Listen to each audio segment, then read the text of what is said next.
ఉద్దేశంతో ఉన్నావు అది జరిగించు ప్రభు. ఒకడేందండి మనం సాగేది, ఒకడేంది మనం చూసుకునేది ఏమండి? ప్రభు ఒక ఉద్దేశం నీ మీద ఉంటే నువ్వే నలుగురికి ఇచ్చేటట్లుగా ప్రభు చేస్తాడు.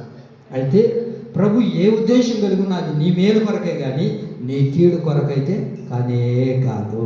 అందుకే యేసేపు బహు చక్కటి మాట మాట్లాడతారు బైబిల్లో. చూడండి, ఆదికాండం 50వ అధ్యాయము 20వ వాక్యం. ఆదికాండం 50వ అధ్యాయం 20వ వాక్యం చూడండి. మీరు నాకు కీడు చేయి ఉద్దేశించుదురు కానీ అనగా అది మేలుకే దేవుడు ఏం చేశాడు? ఉద్దేశించాడు. మీరైతే నాకు కీడు చేయాలని ఉద్దేశించారు కానీ నా దేవుడు ఎవరో తెలుసా? నాకు మేలు చేయడానికే ఉద్దేశించాడు.